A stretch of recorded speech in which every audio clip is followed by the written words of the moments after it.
But what we did at the beginning of this week, we had a very good meeting, I felt, with all of the players, where we talked about the responsibility of being an England player, how the spotlight is different.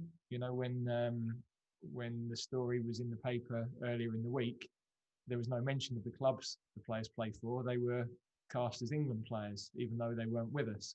So that's the landscape we work in, and players have to realise that, whether they've got 1 cap or 50 caps. There's a big thing for us that when these sorts of incidents happen, it takes a lot of focus, it takes a lot of time and a lot of energy away from the team. But if you're going into major tournaments and you have those sorts of incidents, then they can derail you. I've seen that in the past. That wasn't the case ahead of Russia. We went in a very calm state, and that allowed us to focus on our football. And I saw other teams not in that position, and it had a real detrimental effect to the way they were able to go into the tournament. It's very difficult for me to stand here, and I'm not going to be too moralistic, because we've all made errors in our lives. I'm the same. I've been a player. I've had nights out, so I'm not sitting here saying that I haven't done any of the things.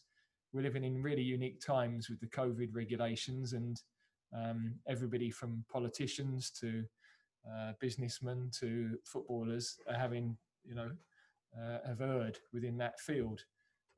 So I think as a country, in terms of fighting the virus, we need to get a little bit back on track of working together. I felt really positive about us at the beginning of lockdown. Everybody was out supporting the NHS. People were doing shopping for their neighbours. Everyone was pulling together.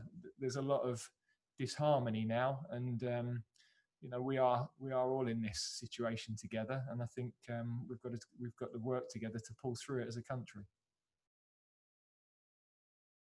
Oh, absolutely. Look, I have to say, he messaged me privately anyway to apologise, and I knew, because he's called me Gary before in a media conference a few years ago, and so I kind of knew, goodness me, we have coaches coming here who can speak 4 or 5 languages. To get every nuance of that right, I've huge admiration for the way they deal with that, frankly. I've got O-level Spanish and French, but that's my limit. So I